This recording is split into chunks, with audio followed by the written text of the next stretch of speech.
Salut à tous, c'est Pong de la chaîne, bienvenue sur cette vidéo qui aujourd'hui va parler de l'objectif pour moi de ce qui est une thérapie. Moi j'appelle ça plutôt un accompagnement. Et vers quoi je tends à orienter les personnes qui viennent en session. Je vous en ai déjà parlé et je trouve que c'est assez important de revenir dessus parce que on peut, notamment avec l'hypnose et l'hypnothérapie, avoir une attente de transformation, changement. Et vous savez que moi je suis de ceux qui pensent qu'on ne change pas. Bien sûr, au niveau comportemental, on peut créer de nouveaux comportements, mais ça fait pour moi euh, une espèce de croyance qui amène à penser que structurellement on est différent. Or, comme je vous l'ai déjà partagé, c'est simplement la composition des mêmes ingrédients qu'on réexploite de façon différente.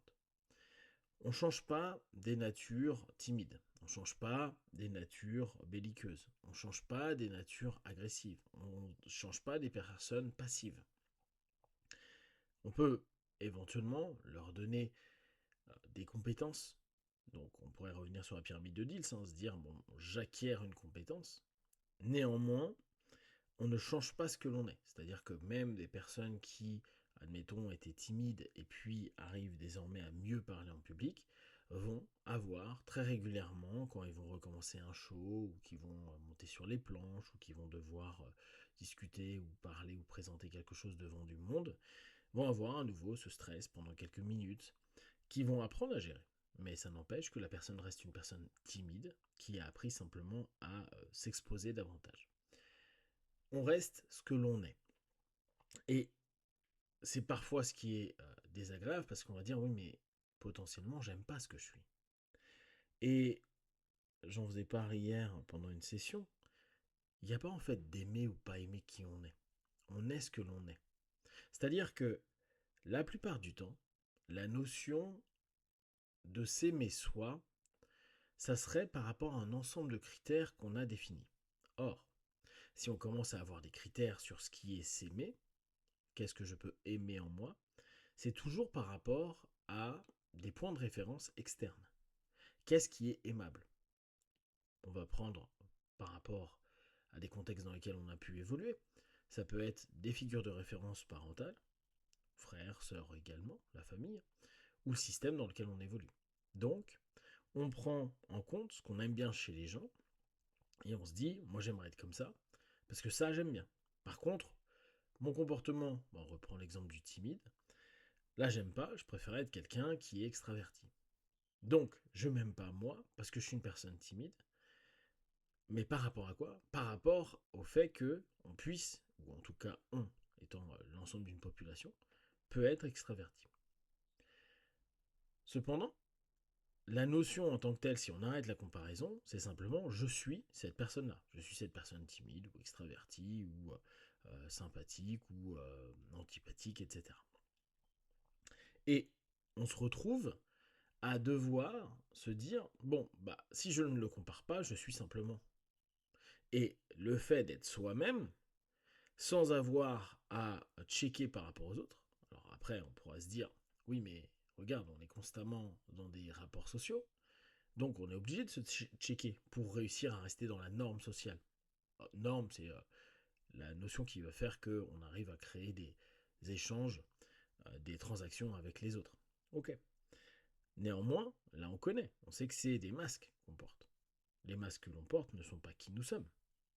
C'est une facette de nous qui a compris un système et qui, parce que ce système demande des applications de règles du jeu, ben on les applique.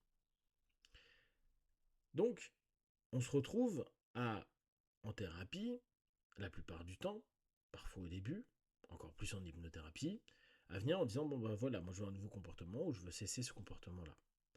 Alors que, de mon point de vue, on doit plutôt aller vers ok, qui es-tu? Tu es quoi toi? Il va y avoir des éléments euh, positifs, des éléments moins positifs.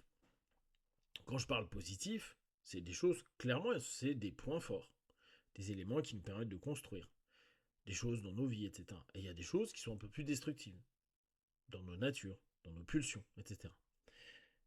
Et l'idée n'est pas de faire aimer, sachant que de facto, on est ça. Et que il n'y a pas de point de référence autre de nous que nous. On peut être agacé de se comporter de telle façon, mais de facto, on est nous. Donc, l'idée, c'est plutôt de faire intégrer ce que l'on est. Dans l'absolu, c'est idiot, parce que automatiquement, on a intégré qui on était, vu qu'on est ce que l'on est. Mais c'est plutôt dans la notion de prendre conscience de ce que l'on est et ce que l'on n'est pas. De l'illusion parfois qu'on pense avoir de nous, l'image de nous, voire comme on est le réceptacle des projections des autres, peut-être même on a été éduqué, orienté, suggéré d'être tel ou tel type de personne. Ah, tu es comme ça. Ah, bah moi je sais qui tu es vraiment. Je te connais depuis que je t'ai fait, hein, bon, pour les parents. Ouais, mais en fait non, ils savent pas. Ils savent partiellement, ils voient des comportements. Ils peuvent connaître des réponses, on va dire des patterns qu'on a automatisés. Mais eux-mêmes le voient par rapport à leur filtre.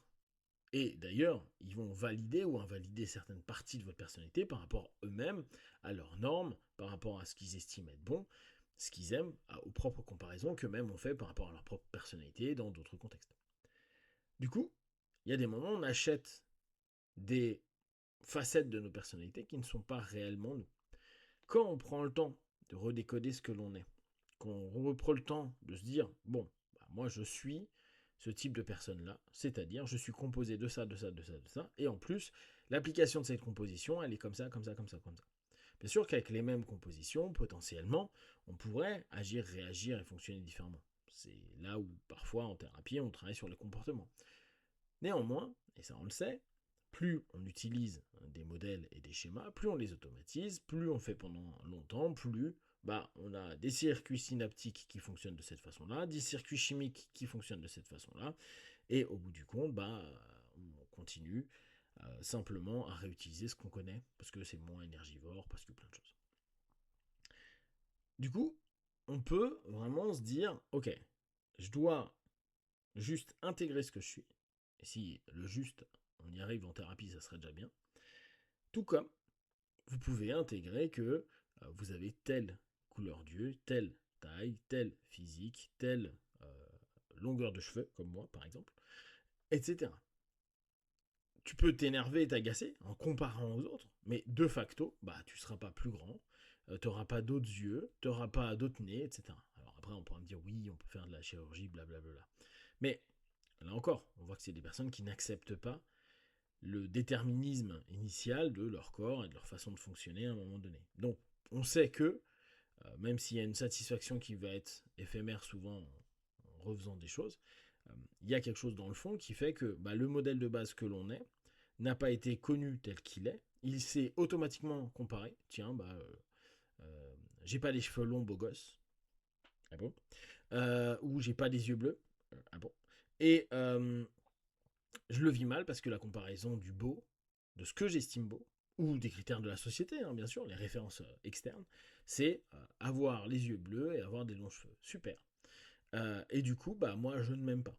Mais dans l'absolu, tu es ce que tu es. Et tout le but de l'accompagnement va être de ramener la personne à simplement cesser de se comparer, cesser la notion excessive de se dire je dois être autre chose, prendre en compte ce qu'il est, découvrir ce qu'il est, prendre en compte les bons et les mauvais côtés, euh, absorber ça et vivre avec.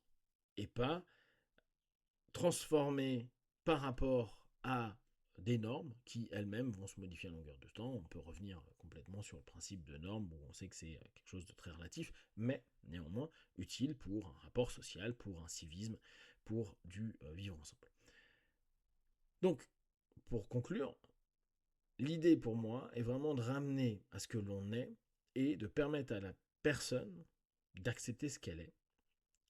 Comme je vous dis, hein, intrinsèquement, on a déjà accepté. Mais par la conscience, de réaborder ce que l'on est et se dire, ok, je ne suis pas autre chose et je vais devoir faire avec.